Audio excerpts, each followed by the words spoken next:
Minute wa te aile tula lima ile au nanga lau EFKS TV televisi lo wainga ya wa taimi foi o le tatou Suluaulama i nei vaenga le Afiafi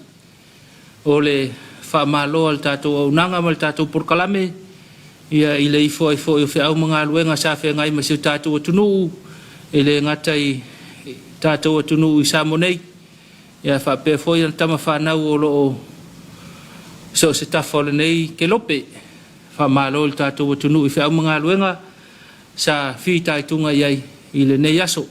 o lo to ulu le timu i nei tatou ofisa au tu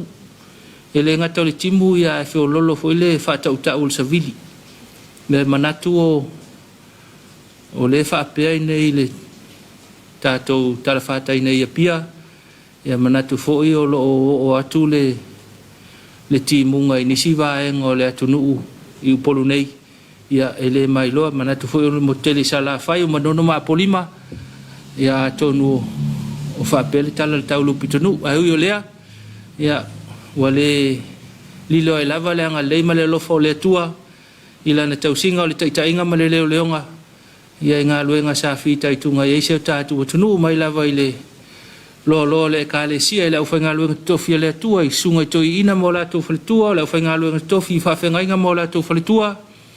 whaululunga ma le ufainga luenga o kale sia se iseo tatu o tunu e ngata i lea o tunu e mamau ia manatu lava ua a e manuia ia whaiva matiu te sa whenga i le nei aso le ngata fo i lea o le silisila tatou malo i lea o le malo o le suiao masiofo ia le ngata i lea ia o le tamaitai palemia o le sui palemia o minista o le kapeneta ma sui uma o le fono awao whaitu la fono taitai o le tuangai ia male vaenga whau whai ia ma sui taitasi o le fono usu o le atunu fono whaitu la fono ale malo Samoa malo lava mo tiu te whaatino o le nei aso wha malo fo i whaululunga o matanga luenga i se ale malo ia mai ai ofisili langolango ia se i whaasopoloa le lava loa le uwhainga luenga tofi ia ale malo i matanga luenga ia le ngata fo i lea matanga luenga tumo oti wha malo i whaiva le whamasinonga la uwhionga le whamasino sili ia o le vasenga o whamasino ia male loa le matanga luenga o whamasinonga wha malo atu i tiu te mawhaiva sa whenga i le nei aso ia o le whaatalo whafoi ma le whamalo i langolango au tu o le tātou porkalame matanga luenga o pisinisi ala manuia maleipa o le tātou whale o loa o le SOS ia whapea le langolango o le Papa Instant Koko Samoa o mwhai lava na tu ina atu lau porkalame le Suluaulama i lau maota ma lau lawa ia po lunga foi o le upenga tawha ilangi ia ono le langolango mai e tātou langolango au tu ia tautua na fo il tātou atunu ani nei whaataunga nei a faithful kako SOS po lea se meo mana o mia le ngata i lea ai le koko na instant le Papa Instant Koko Samoa ia kama kau le palua peia o le whainga o le kofi fo i lea ma le lauti e nana whaapuna o le veivevela ia asu ia i tutonu ia ma whaonga loa po lea lava e mwhai fo in whaapena i le koko leisa koko esi ko pai koko maanga umu whapena ia e tau le tina inga fo ile to e palu koko na o nasua iai ia ma whaatino i loa le ngā senga la tau ia e te ngara i fo il tangata e o le manatu ia o le tapenanga na o le Afiafi sing koko alaisa ia e tua fo ia i le Afiafi la sfaleile la tau ia vaina i tau tau nua tu leo ngā lulue mai ta ia o mai whalili i le aiol koko alaisa ai le ai singa pangu mafa ia walu le aso ngā lulua yuta ai whamalo si o tātou tunu i whaiva matiute ia sa ngā lulua i whamalo i lau mātutua ta māmatina mātutua i tutonu o tātou ainga ia le ngata i lea o tutonu maota ngase pe a whapele maua mai el tātou porkalame ia o le maota i mapu whangalele ia whapea fo i le maota o lau mātutua le motutele i salawhai whamalo atu lava ia te utou malo mo Tapuaiga ia manatu fo iwa ai manui ai tiu te mawhaiva whitai tunga iai tama whanau o le atunuu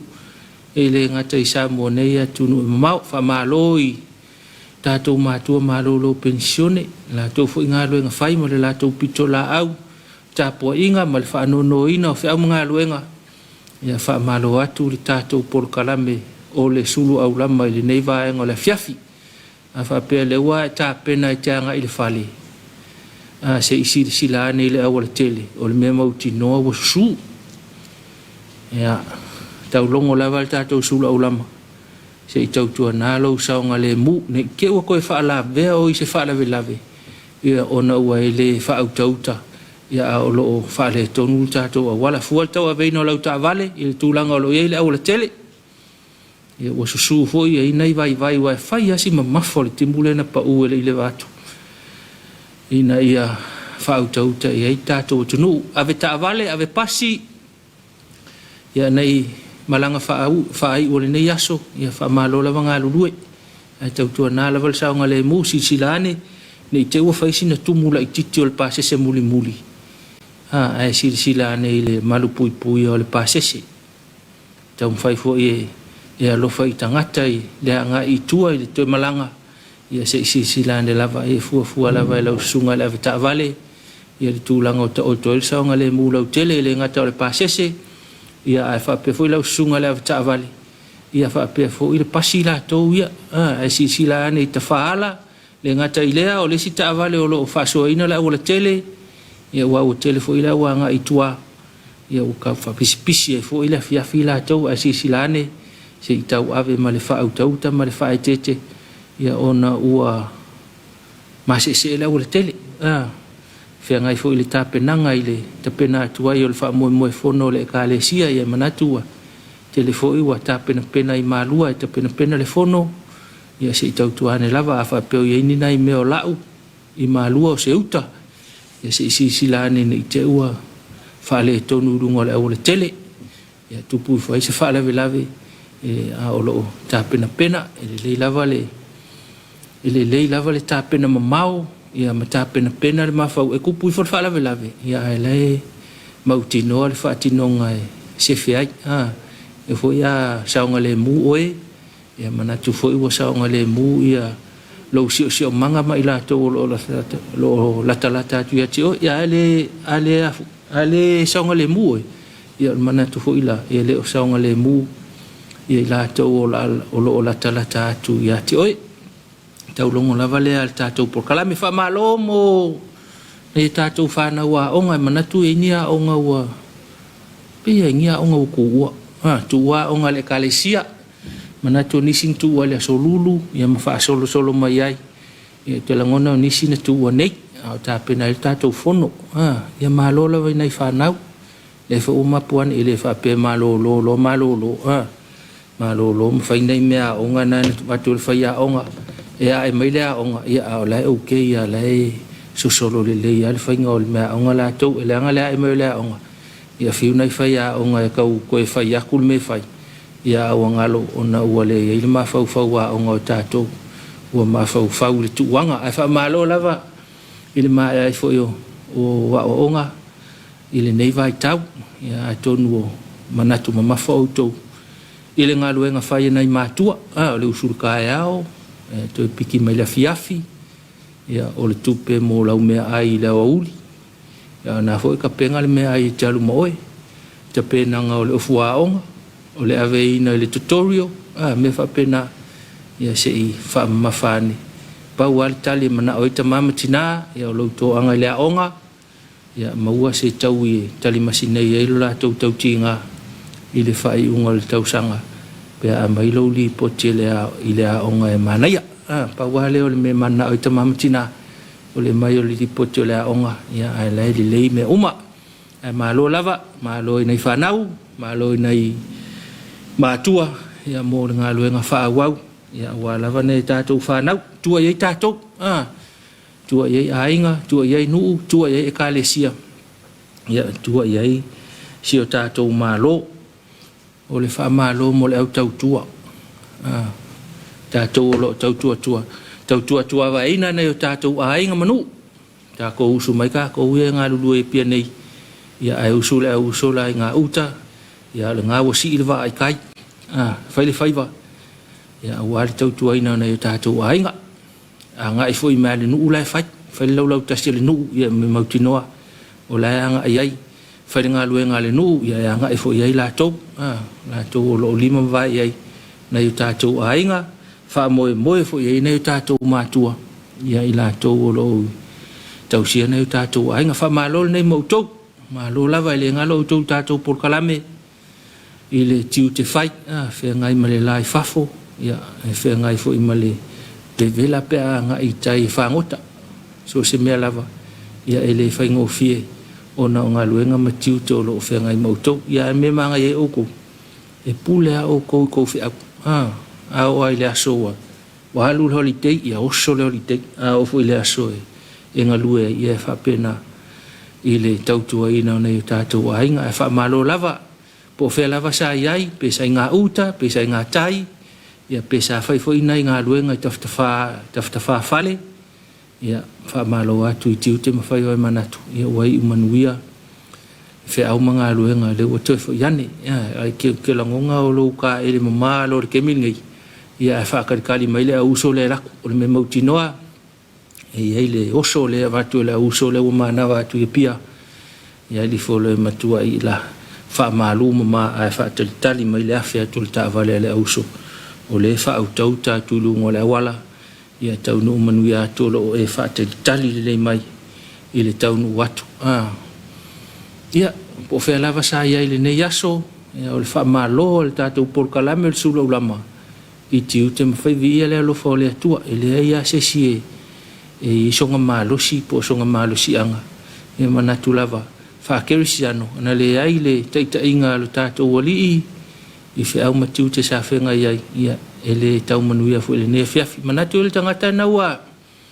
whakifikifa atu e whaisin ta whao le ne Afiafi o le mea mautino lava le mea na ia e tau le whesiringia ia e tu atatu ma ia leo so ko ku lalo e le imamao ke le akula walu ia so tu lalo tu na ma utou a fa pe na wa nga I te alu te tafao au ne e tau aveina le tavale tu le tavale le ofisa ia pe vili se si le ainga sa we va tu tavale a umana e tafao ia ona e nga I lo le tavale le titi fale mana ia nei va nga na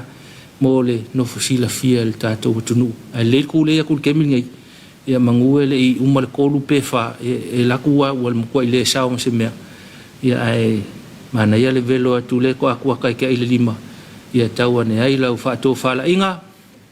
ta ia foi le sia so I toi te fa ai pe amana omia a le nga ia o le vai so fo I toi fia te fa ai ia le mo le no te fa ai a wor ka fa pe ia ko pa ngol ka fa umalo mal ia te fa kilisiano ia te fa tamali ina ia toi fo ile le ainga ia fa tali mai te mamal tina ia le ngatai ia o le to rua mal fa na ula fa tali mai tua ia mo le mana va tu fa au manga ruenga ia o le fa kifa lava ia fa se fia ngole Afiafi ia tonu fo ia mana ia tua ia ona walu nei va yaso fitai tunga I fa manga luenga fa malo ia ila to e malo lo nei e uma nei a songa fu ila sforele e ma nga luenga ia fa fo le fa sil malosi ila sto na I mala spa ia le ia ko a maka fo ile la songa fu ila va ya sofo ia fa malo fu ia ila to ia fa wa fu tai au lo no winga ile kauso nga e vanga ngi pe fa pe to usu mai fu tai au e fa wa tiu te mafaiva ai malo tiu tatu tunu ia po fe lava sa puno wai sa tiae malo le ona sai malo sa ili malo tau pati malo malanga iso tatu tunu ia wa I umanuia fo ile aso I fe au manga luenga ia ai fa ma fana atu I wai ile asala vale fa iva male mau pe le upo la ku atonu fo I se me sa fa le tonu le ne yaso le ngata nga luenga fa tino I ofisa po le whaliwhainga aluenga, po le pisinisi, ia ne ngata fo ilea, ia o tātou wahinga. E fo I mesa whale tonu ni aso, ia whale le whale o le atua, le whingangalo, ia toe a fo la mea ni mata upu sa whale tonu, o ne I ngoko I fo le la, ia o lo whewai tātou, a mea ia fo maalia I tātou, ina ia, uma e o le kalkala ngō, ama le wha asoa. alana na whaonga na i tātou tua a ia sola. Ia e fo i whaafi tauli. Ia mawai ngu whapena e whaamawhana whana atu tātou porkalame. Ia pia whape i se mea sa whaasala veile nei aso i le whaatinonga o whi au mga ruenga. Koe a whai fo i lau usonga e sa lua whi se il nei aso. Tele i alu le whale. Ia toi a whi ane iai. Whi se lua tala e le i umal nei aso. Vili ke le fongi pe a whapea ngai wai laku halu. Ia ua e te tau muli muli e nei aso ke lua ingu lua whanu. Ke ua lua kaua i misa i o le mele. Ia na te leo nisi vaenga. Wa male ale fo ni ka ngonga misa lo ka leo leo. Vaenga whapena. Mo le sila fia le tātou atunu. Ua luas fulu minute te aile tulai 5 manatu. Ia o le a whaisin tātou malolonga. Se atu tātou potu au tū. Mo se tātou whawhiawhia ngā ato e fo i mai. Ia o na whaawau leo le tātou Suluaulama.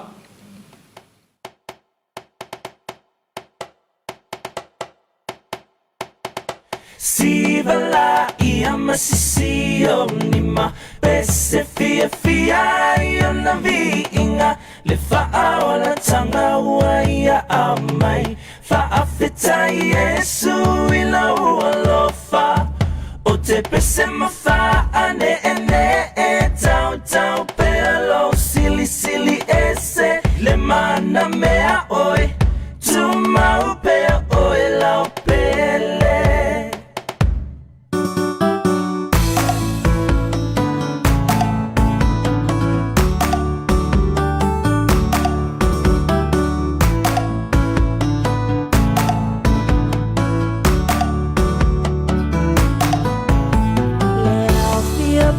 Poto mai tato si ilefa afetai mua mule vinga ya Yesu lo tato metai awa o ya ua mafuai le mafutanga le nei ua fai tato fia ya Yesu wa faatasi mai Ia patili mama ese mai lau siba E matungo fiela to fa'alaina Ua suia nei ole olanga Ua siva nei fa'aleanga Ua fia Yesu ilau fa'alatanga Masisio ma pese fia ia na viinga le faaola tanga ia amai faafeta Yesu ila ualofa o te pese mafa ane tau pelo sili ese le mana mea oi tu mau pe oi lau pele Sivala ia masisio lima pese fia ia na vinga le faaola tanga ia amai faafeta Yesu ila ualofa o te pese mafa ane tau pelo sili ese le mana mea oi tu mau pe oi lau pele O te bese no fa ane tau pelo sili ese le mana mea oi tu mau pe oi lau pele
Ia nai whawhiwhianga e whanofo malu e whole ne Afiafi. Ia whapeo e taunu umanuia ia ainga malo laval malanga. Ia whapeo ilunga peo la awale tele. Ia se I tautuana ane lo saonga le mulau tele. Awal whair ke fongi ilunga la awale tele ma avel ta vale. Ile te tau kele au ka code gaming e le si lima avel ka vale au le si lima awale telefoni. Ai se le fo nai waanga o ke popole le ma se me misi lau telefoni le vai tau e se popoko ke telefoni pole ale vala au sau e ke o kwa fale la mau le ngoa mau ngumela mau kai minga vala au mai ai e le ma faina misi ya tio e ya fa vanga lau taimina tau ave lau ta vale ya ne ya faina ai lau saunga le mu lau tele fa fu spau tau ave ta vale ya fa tete ia ona o le tūlanga lo iaile tato o le tele ma le su o le Afiafi. O le whamalo I le mtanga luenga o le EPC, o le maua nei tala I le pitonu le o whato ia I le anga I uta I maangiangi, ia ma whale fitu, ma vai whasetai, ia o ngai whai eile ngā luenga le tanga luenga o le malu si anga wha ele tise, si silane pe a whapea te uia nei mga ala lea. Ia se I whai te ane o nei pea na e whisu ia ini pō mōli, ia ma toi toso ia laina ale mtanga luenga, ia on maua I nalo on sai. Whātau nu ufo I ngā luenga ale mtanga luenga, wha malo le mtanga luenga o le malu si anga wha ele tise, ia wha wau pea ngai ngā luenga muia o kou, sole, whai ngā luenga wha solo a koa. Lako ufo e saingi le pei ma kwai ke lea wa lawa ovai kua male, wo I le pōr kai mire whainga luenga ia wha malo atu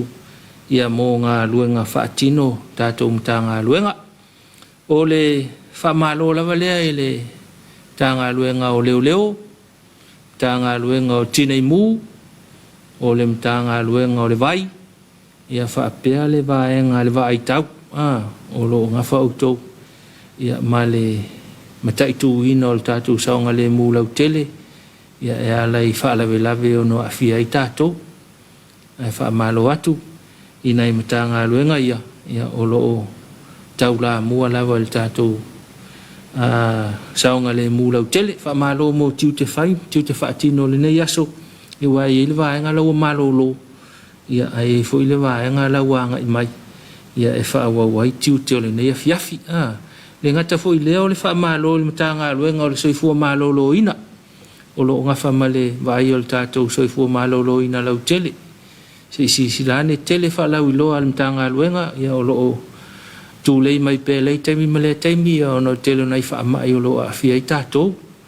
ia o ele o ke arko viki ma tātou se I tautua nā o lo whātau o pēl telefofonga ia le ngata I lea o le vai la au ho I lea sene taisa mo au te tafi au te mi uma I le vai mal fasimoli ina ia maua pēl tātou saonga le mūlau tele, vai ane nei whanau, vai anga whapena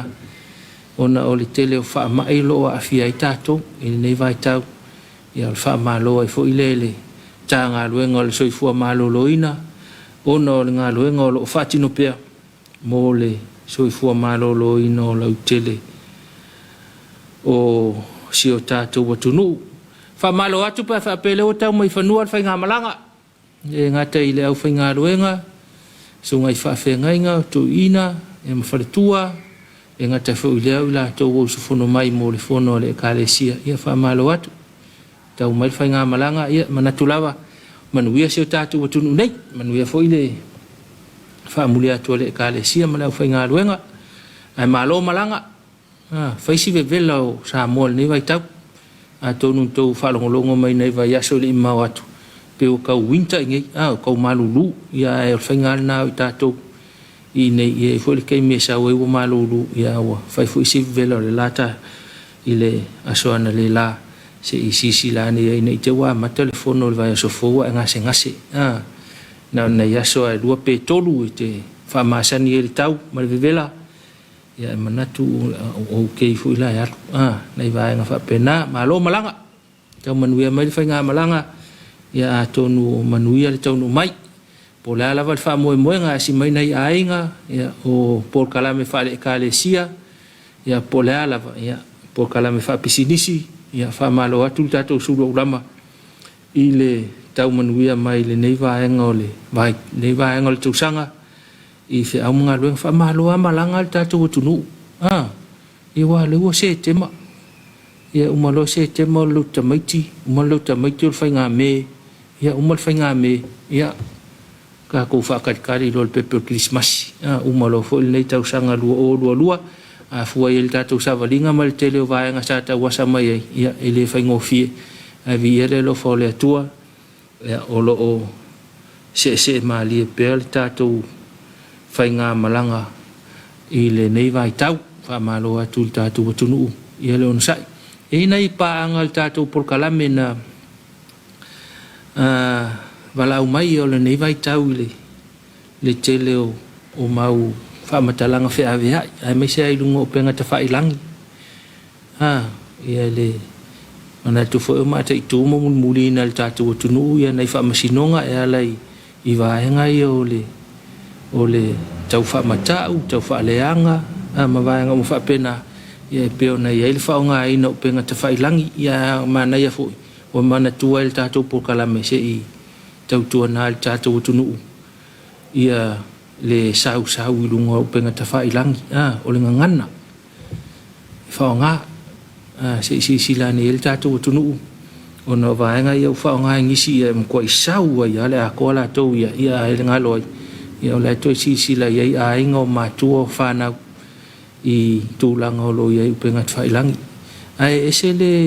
o New Zealand ma Australia whelau tala ese le mai o i o le lei o le tautonga o tūla fono i vaenga le vaenga le o le tau whaaleanga defame po le tau whamatau threatening threat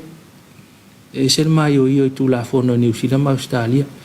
ia ele o matau pe tātou i nei ia wae i vaenga fo i mai tau ia po whia tūlanga wae e afu e whaale i loa le tua o i vaenga ia o le mea o le tau o le whaperitani o le criticize o le defame ma le threatening ma le threat ku se e afu e whaale i loa ke le kua o i mea ia criticize o le ngala e whisilingia se mea e a inga i me fo ile o le ai at tau e ila ui at tau e whisilingia ia e se la whisilingia e se le tau whaaleanga po le defame e se le mea o le tau whamatau po le threat e se vaenga ia e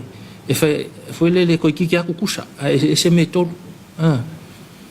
ia wae e te leilo po la te whisilingia se mea po la te tau whamatau po la te tau whaaleanga ia a tonua e nofo leila hon fai sau loku mai ma fau whakelisiango ngai lo lele se o senga o mea na ia ona o lo wata atele le vai tau mai se la vai lungo le tātou penga ta whailang e la se senga o mka upunga mal mea foi lele o le whaatonu ma le whautua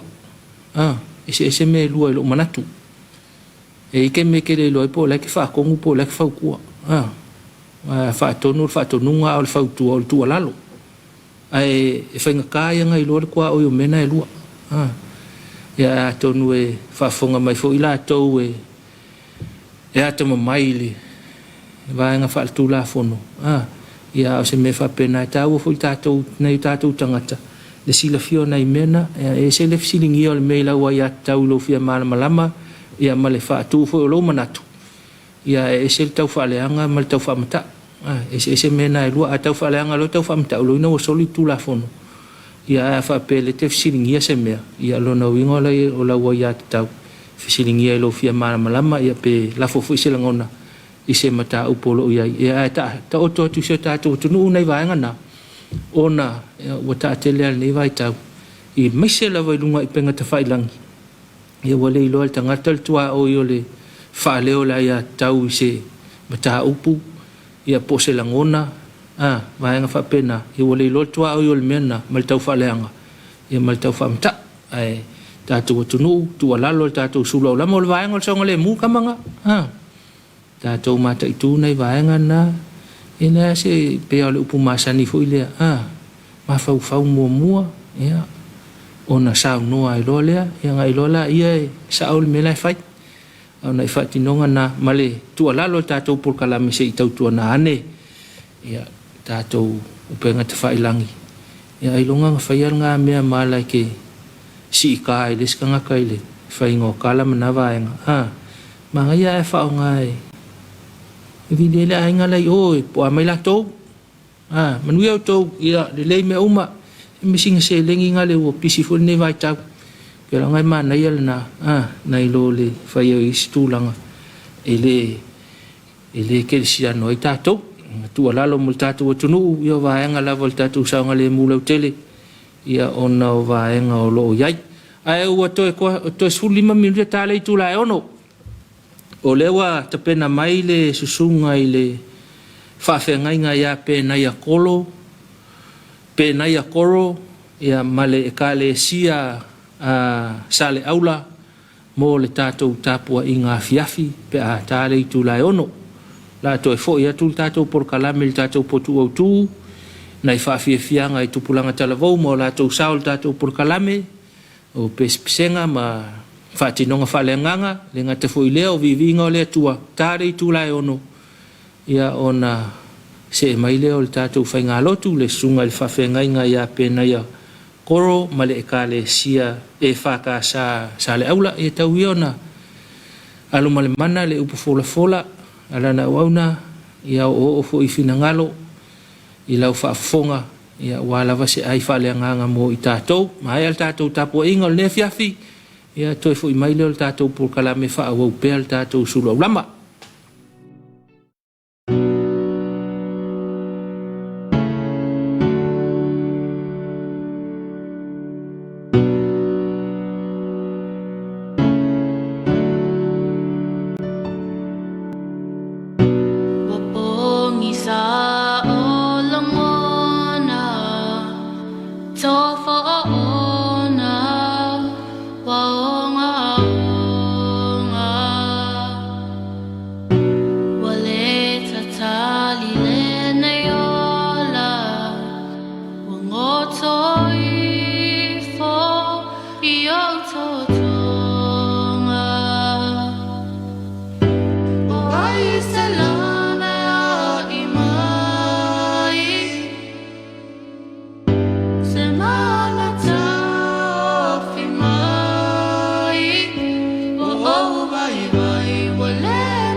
mai le tangi e tāwita.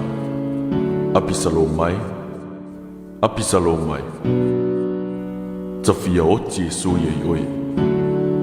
E whapena le tangi ua mātua tu sa lava pe tātou te leanga. E le o le pule i le ola le tali o whawhita uli. Ai o Yesu le tātou e while mua i o tātou o langa. Tupulanga, awane i sala i avala le whausanga.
tātou tāpua i atu I le atua. Whaafonga mai ai e whionga le ali I o te whaitauina. Tu se mai le whenga inga tuai le vitiko I lona mtau po sifuru maleiva. O le au whaleo ina rfoi upo e tolu sifuru ma le tolu sifuru ma le whaa. Au mau ia te oe se tangata ese I lo tau nuu. Au atou te whaati ngā ia te ia. O le tangata ese o lo au mau ia te autou. Ia tusalawa ia te autou ma le tama le ele. E te alofatu ia te ia e pei oe lava ia te oe. A wasa au mau autou I le nuu ai kupito. Wa ua le rii. Lo autou atua. O mawhauwhaunga whaleanga mo le nei Afiafi. Fia whaao ngā ina rfua I upo e tolu sifun ma le whaa. O le tusi sa whaitauina e whaimamatua. O le tangata ese lo o au mau ia te autou. Ia tusalawa ia te autou ma le tama le ele. E te alofatu ia te ia e pei o e lava ia te oe. A wasa au mau autou I le nuu ai kupito. O au o le alii lo autou atua. O tātou o tangata au mau. O tangata foi o le atua malona alofa. O le wā whe aloa ai ma le whetausia I o tangata soifua. E fofoa mwhawhaile le mai le sio manga ma le loto I whale o le ainga. O tū maanga I whanua le mālo ma le nuu. Ma la ua lunga I le manatu o le tangata. Lana anga nuu maona talitonunga. E whaavae ai lona soifua mai. Ma lo tātou tutupu ai. Pe o le alawa le tu ai ngā tangata I lona lanu ma lana ngangana. O lona atu nuu ma le mālo e ola e ai. E o lava I ona talitonunga wha le lotu pe a whai o se kerisianu. O nisi nei o mea e mamā nua le tangata ma lona soifua mai. I le o langa ma so se vaenga o le nei lalolangi. O le au tū o lo whantatau I lo tātou wāno nofo ai maisi. Tangata ua tātou tā ua o tangata ese. Po I lātou o I whafo atu o lo tātou society. Tangata I le iai se pi I tangata utoto. Tangata I le oni tō tino o le ele. Ma sulimoni o le nu. Ma le atunu. Sa whaifoi I tātou ma tangata ese. Ina ia tātou manatua mai loa, o tangata ese umalawa I tātou. Le e whaapongai mai le amatanga o le mafutanga le atua malona nu o Israel.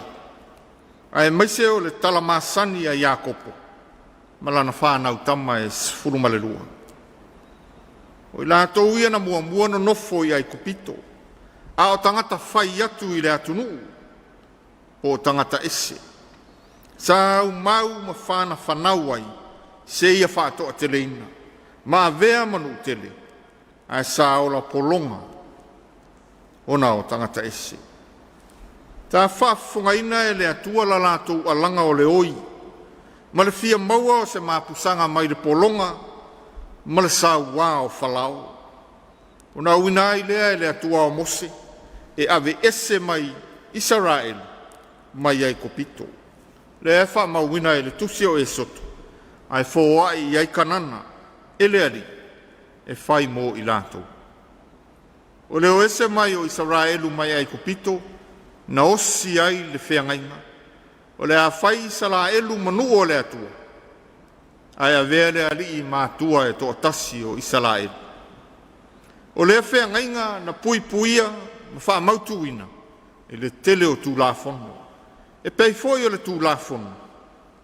E winga I le tangata ese o loo I le soto I luas fululua. A lona foi upo I luas fulu maletasi. Aua leanga pe whasau wā I se tangata ese. A wasa whai ma tangata ese o tou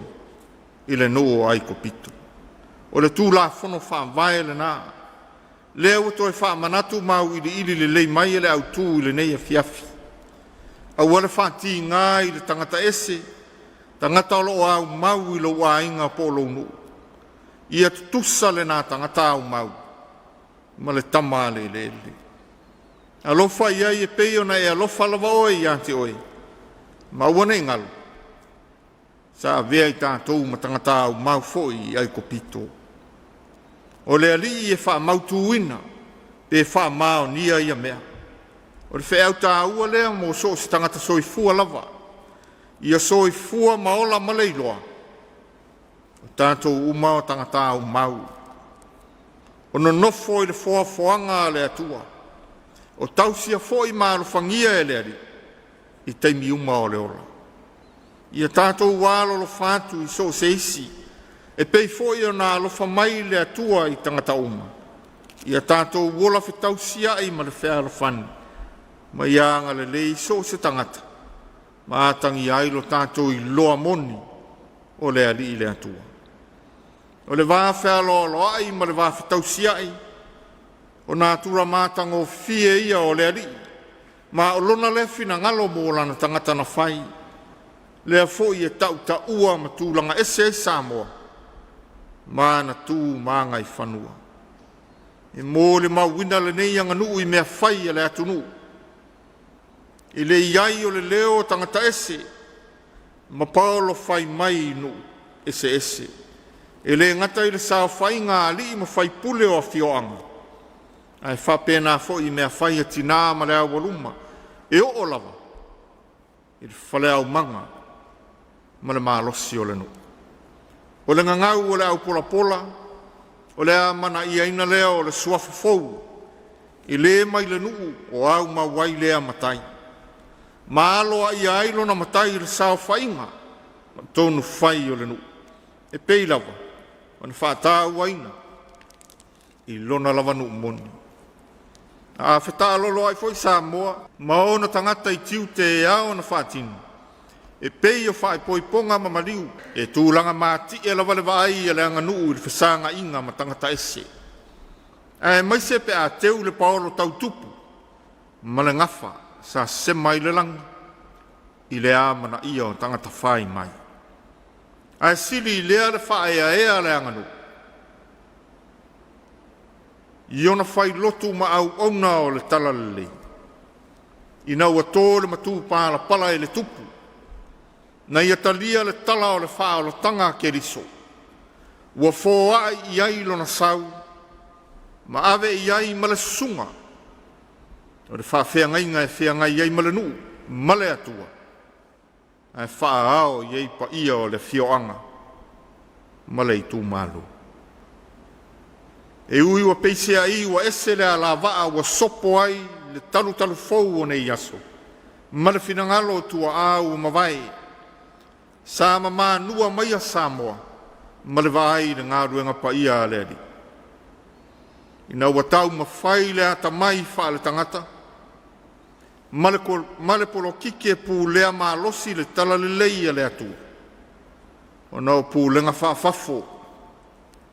Ma le whaula lai o le nofo ai tā lafo le atunu. O nau pū lenga son whai. Pei tai, e tō atai lava, ma maua le mawhanawhana. I le mauti noa o le ali e pule i mea umai lo nā lofa tū noa. O ia fo i e whaia le upu muli muli. I le soi fua mo lo tātou wola. Pe tama le lele, pe o le tangata ese. Ke riso Iesu ma le taulanga whaola na ia whai, o le alofa ato atoa le nā o le atua mō tangata uma.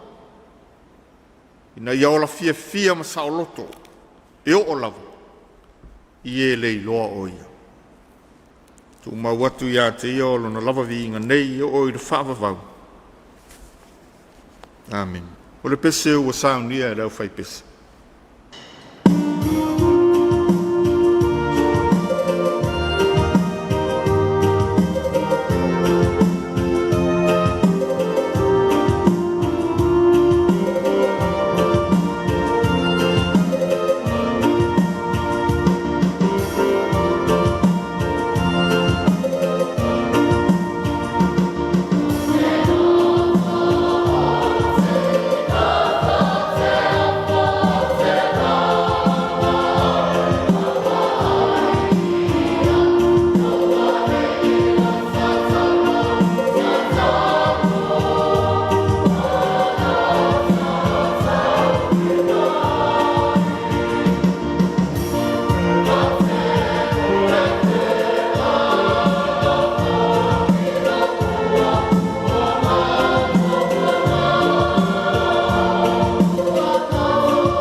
tāna. Ua mapu mai lo ua tunu I tiu te malawa singa o le nei vai aso. E whapea foi whanau I le ala usu a wāle sa I linga o le atamai salalau. O fioanga ese I le tō whā ma le uta sa whianga iei ma le sao aluma. O le matawhai ioi o tina I whaletua matausi sa o ao matamaitai. O le nofo a komiti. Ma losi o Samoa ma na tau le lea.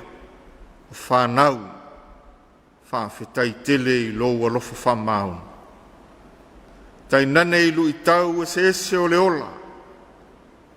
Ma le utu wāpea la mātou whaalongo I le malanga le maliu ma le oti.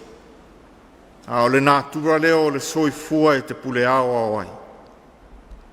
O I tu waso le malu ma le toat mali. E iai foi taimi. E whetau iai le whātua tua o le tangata. Ma whita o ngaonga o le malanga. Pa whetai tele I le whamaoni o lau tau singa le mawai. E mōli mau pea I lo walofa tū noa tamā. Se anoa lo wanga le lei. Ai mai se o lo wanganga e waalua mai. I so se mea mātou te iai. Whawhetai le ola ma le mālosi o to mai o tā leni mānga wa. Whawhetai le saolo tonga o Samoa. Ai mai se lawai a mātou tāpua inga e sula pea. Lo whamaonu. Ma lo alofa tausi mai. A whetai le taulanga na e whita I tunga e tāpena. A o le soi fua o ke liso na sasa. Ina ia ola Samoa, ma na tama whanau. Tu mau atu o le vi inga ma le whamanu, nei maso uma, e le auna. Ma tau whamau lalo lava le alie, hawai le aise a toa I le tangatanga sala ma le vai vai. Alo whangia Samoa mai lava I ona taitai. E o lava I taitai o e kāle sia kerisiana. Te iao I a mātou whanau. E te whamangalo mai. A vea le taulanga ua umaona e tapena. O le soifua pa ia o ke liso na whamau mau. E mamangalo ai Samoa. Maanga wa ai mātou I o lava manuia. Na ua mātou talia o lau tongi ola I Salamo ma le whātua tua whamaon. Manuia le nei atunu I lau lava alo whatunoa. Manuia fioanga ese I tūmua ma salawhaine. Le tō whawhafoe ma le whautautanga liu liu. Ia whapa ia ina I le sawa luma. O wale manuia o fioanga taitas. Ai mai se o Samoa o au.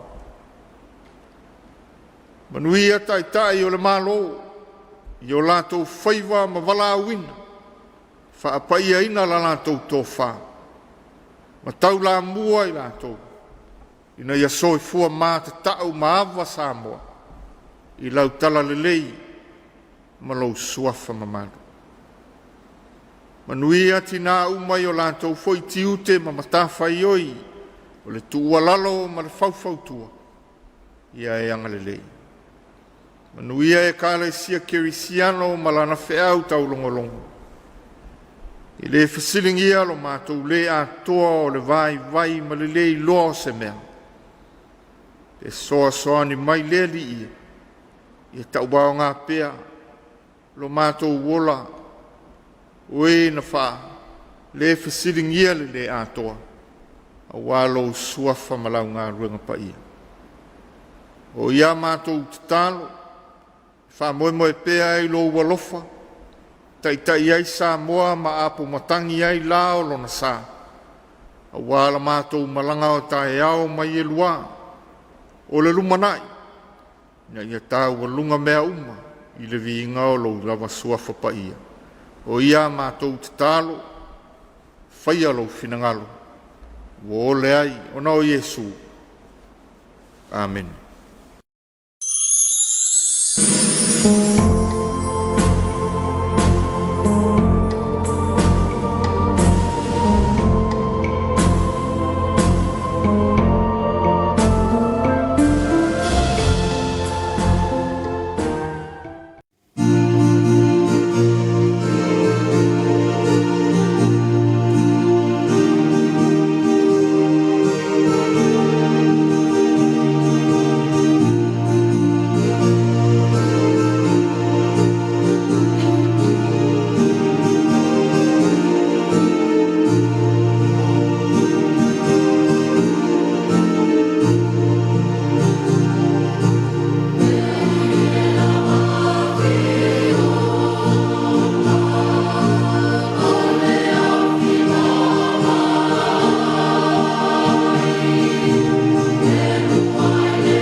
Mana tu lava wa se tongi le seu na langatila fa pulo tua lima faiva o le tala le lei nei vaenga o le Afiafi. Ia o le foi wa fonga le tātou watunu i le whea o le tala lei ma le tāpenanga le tātou tofi. Ia le sunga i le whawhengainga ia pēna ia koro ma le whakasa sa le aula. Ia la whaleulenga whawhtaitele i lau sunga i le whawhengainga.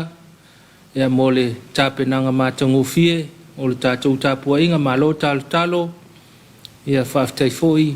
mo le whea o le talelei, ia ua longo puia li eisi o tātou atunuu, ia ma le whanau whātua le atua i le nei vaenga le Afiafi, whafo i le mauatele, i lau sunga i le whawhengainga, ia awa lava tiu te mawhaiva, ia whapele ngā luenga le atua o lo whitaitunga iai, le ngata fo ilea ia fatumu pele utu i mea alofa ese mai le tua ia wala fo i tiu te mawhaiva o lo wala uinai mawha ngā ina ia i le soifua ma le ola le nei vai tau ia whape foi ia whaamanianga mo le whale tua ainga whaftai foi lawa telo le kalesia tato i kalesia i sele aula mai ai ona ulu se i o nei u o lawa inai whanau ia mo le tāpenanga o le tātou Tapuaiga whamalo atu foi i tiu te mawhaiva sa whenga ia i le nei vaenga o le Afiafi. Ia o le susu lava le Afiafi. Mana tu lava e whamalosia le taulongolongo le tātou Suluaulama ia loanga i atu i le maota ma le lawa i le mai ai foi o whiauna ngā luenga i ona ua tō whātau tau ma le Afiafi ia. Le ngata i le timu ia au sau fo le savili la tau tua nā lau sa i lauanga i tua tua nā le pasi i tau aveina ta avale la i titi ia e se i si lane iai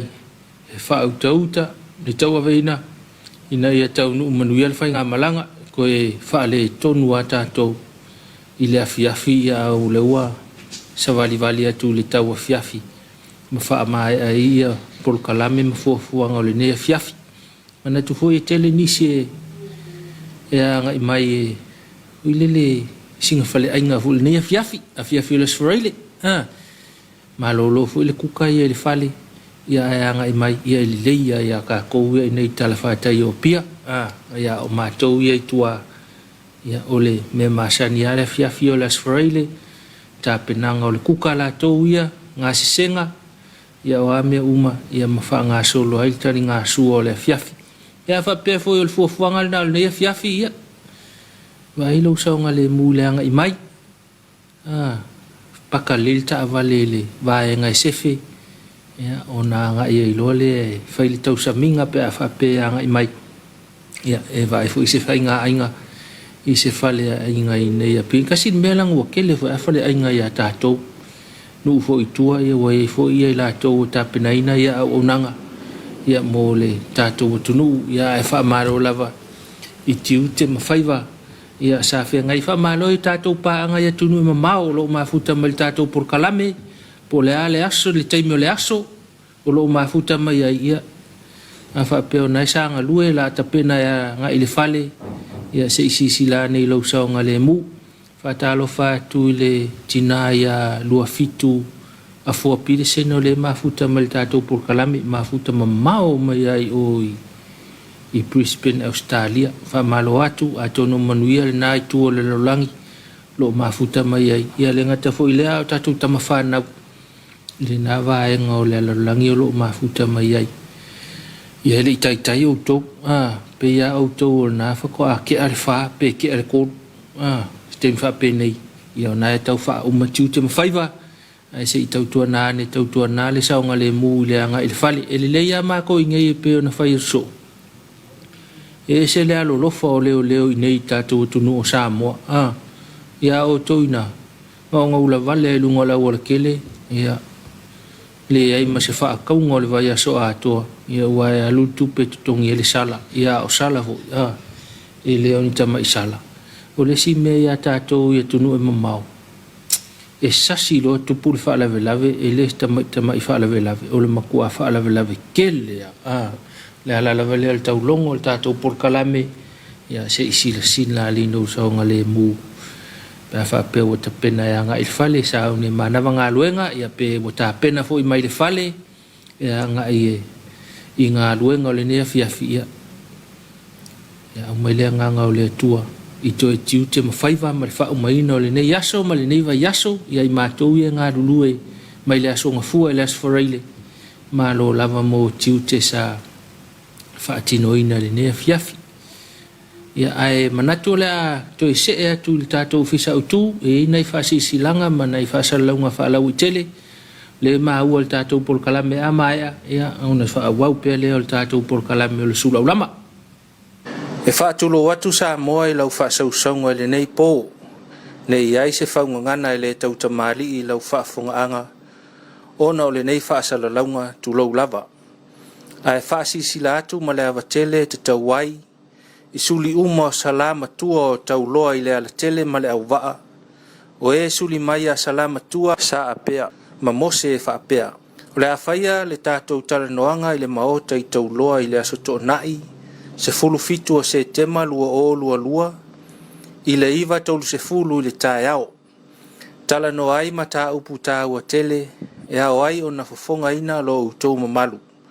mana o mia le a wai whaatasi o suli uma i lea tae au pe a tātou au lia i le pule alofa mai a le atua o le a le a vea lo le a wai maala e tau fi ai se fina ngalo au tasi o le a inga i le aso wha mole mole e whai awa le tātou whailo inga. Whawhetai lava, sa inia salama tua, to ia i vao tau fono, fili lutuita la wano, salama tua, yukalisi e te wati pasia, muli talo, malae sala a whano, muli anga tele se ila, sui tau loa peni, sui tau loa tavae, sui tau loa vai lolo faleolo, sa ili malo isa ako, masui uma o loa lala ma whaia le tautua i tau loa. E whaatulo watu Samoa i lau whaasausonga i le nei pō, nei ai se whaungangana i le tautamali i lau whaafongaanga, ona o le nei whaasala launga tu lau lava. Ai whaasi sila atu ma le avatele te tauai, i suli uma o salama tua o tau loa i le ala tele ma le au waa, o e suli mai a salama tua sa apea, ma mose e whaapea. O le awhaia le tātou tala noanga i le maota i tau loa i le asoto nai, se fulu fitu o se tema lua o lua, i le iwa taulu se fulu i le tae au. Tala no ai ma tā upu tā ua tele, e au ai o na fofonga ina lo utou mamalu. Mana o mia le au ai whaatasi o suli uma i lea tae au, pe a tātou au lia i le pule alofa mai a le atua. O le a le avea lo le au ai, maala e tau fi ai se fina ngalo au tasi o le a inga i le aso. Wha mole mole, e whai awa le tātou whailo inga. Whawhetai lava, sa inia salama tua, to ia i vao tau fono, fili lutuita la wano, salama tua, yukalisi e te wati pasia, muli talo, malae sala a whano, muli anga tele se ila, sui tau loa peni, sui tau loa tavae, sui tau loa vai lolo faleolo, sa ili malo isa ako, masui uma o loa lala, ma whaia le tautua i tau loa. Nei whasisilanga na, ma whasaralau ngā whalau i tele, ia ua maa fo il tātou por kalame, ia mo le tau longolongo ina o seo tātou utunu, ia ma nei fwoi nei, nei por kalame na, nei tāpenanga, nei ainga, ia wa fwoi whai unga leva yaso, a whapeo tāpena pena se wha moe, whai unga leva yaso, ia, tautua nā ia le saunga le musi sila ni le tau ma wa po le al mana il tapenanga fa le tonu le tau ia ona fa le tonu hoila ia o le fa moe ia e manatu ia ina i tu malo ia pe ia o tae ao ia fo i tala lo ia ila tu fo no fa vai le fa le fo ile o nga luenga e pe ona ia a fa pe o le na manu ia fa moe a tae ao mana tu foi a fa peole ma o tatou o nanga le EFKS TV ya e o tu foi la o nanga ya mo na yata ya e fa o tatou o nanga ma fa ilo atu foi ya le tulanga o le tatou ngol tatou fo no fa vai e nei i tu malo ya mana tu e a fe al tatou o nanga tai ao ia awale talaina lo ia ole mau tole fono fa vai peona anga ia nei vai tau ia fa peole ia umelenga ngole tua le fa moe moe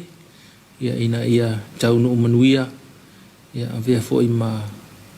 foi le fa sili malo si le tu malo ia na tama fa nau le ngatai le ia ole atina ina le tu malo iso se tafa ia ole tato ia fa moe moe ia fa pia na aulia mai le aso le nei ia le aso na soifua mai ai la tu malawa wa aulia mai le aso le nei ia le aso na soifua mai ai aso sfulu ono ne o se tema lua ia sanga fa manuia le tua ile aulia mai le aso soifua le aso le nei ma ua pele malo si lau le tino ia sanga tulu i pele tuai me alofa le tino ma fau malenganga ia wala va tiu te mafaiva o loo tau tuai tele nisi aso fa penei ia sile ia le mau le fia ia ona o le aulia mai o le aso le nei ia wa te langona ile wa nga to luful tasi lo ngol makoi paki al mele ta pena le ngata ile ia o le umatu tua balu se fulu fitu se fulu on se fulu lima se fulu ia ona linga le tele sta pena ngol o fa ya mu auto telefo into me alofa ia wa ia le aulia mai o le soifu le ngata ile ia fa pe o le foto ata sil tau sanga ia telefo sta pena ngol ia mo ila to wa aulia mai soifu le ngata fo ia so fa nau ia fa pe fo ia so fa manatu fa pe o le asole nei na fa vai maftanga va nga fa pena ia o le talanga teu pe fa pe o le failangi le fo la ngal toina malo mtua ia va nga fa pena ia mana ia nei fa moe na ia fa se foi la inga mto talanoa ia mto tapu ni si va nga ia maftanga fa la inga ia na va ia le simbia ia aso foi le fa poiponga aso le sau fai ma va nga fa pena ia fa peole na ia le fa moe o le nei aso po taiao ia au mai le nganga o le tua i fa moe uma e peo na te pena ai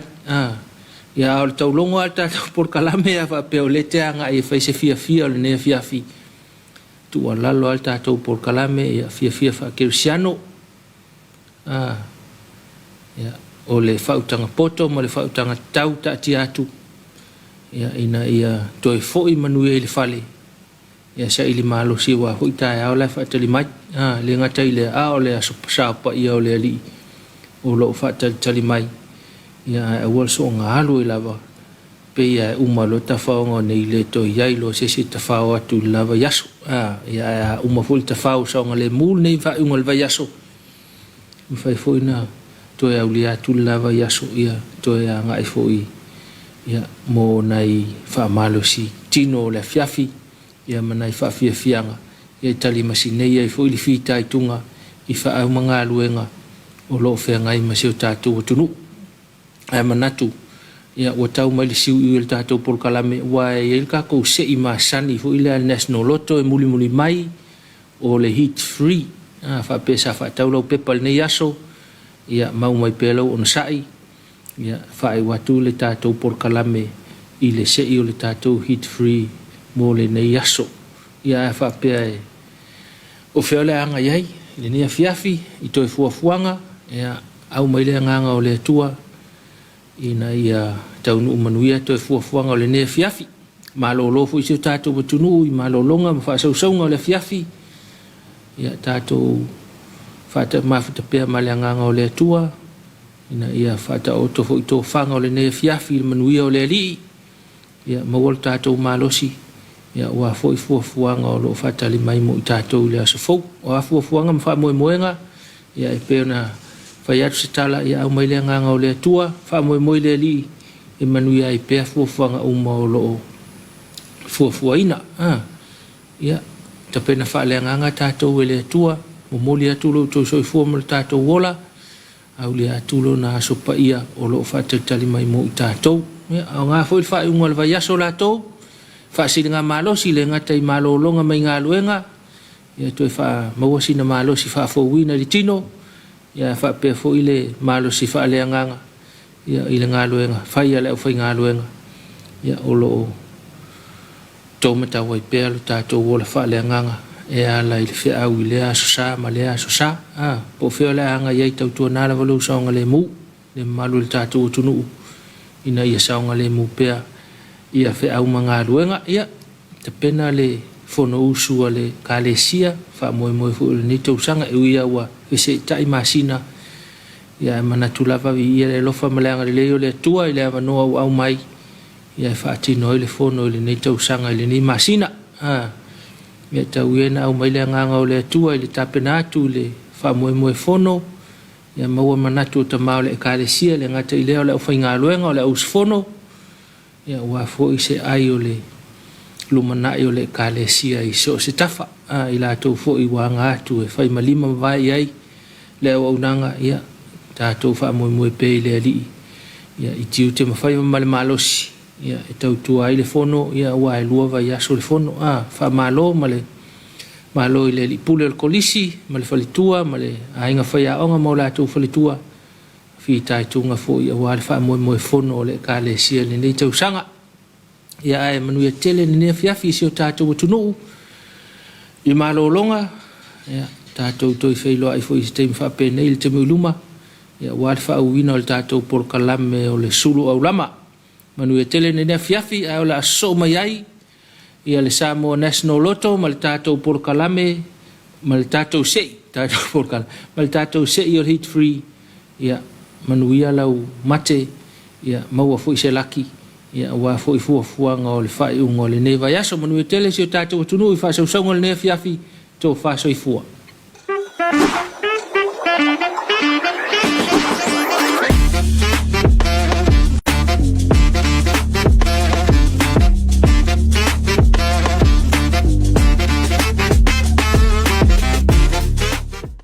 Fatalo fat Samuel faso songa le nei tu la le aso mos fa poponga fa nil tato se masani lo Samoa National Hit 3 ilas faraile la so mul neva yaso ilona se numero fa se fulu fa tasi mai fa mali malon malo awase kino tato ma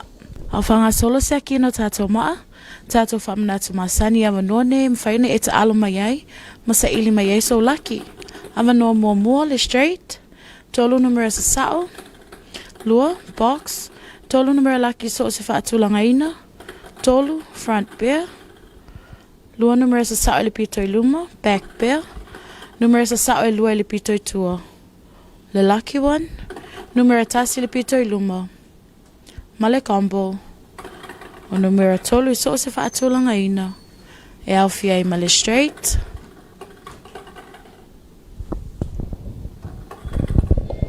ele não mais na sequina tá toma passar ni se peni mas pepa fa mawina tá to numero laki manuele mate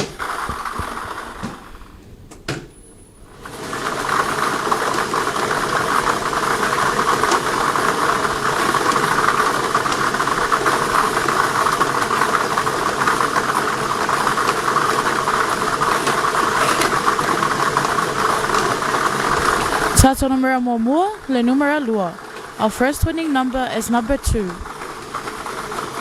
Tato numero na lua le numero fitu. Our second winning number is number 7. Maltato numero muli o le numero tolu. And our third winning number is number 3. Toi fa afonga mai o numero laki nei, numero lua, numero fitu, ma le numero tolu. Lua, fitu, tolu. Ile na Samoa fai wina na lo se il fai unga le neva yaso to to li tau mel va yaso fo sa ile mai yaso laki mania telefo fanga to le neva yaso to fa so i fo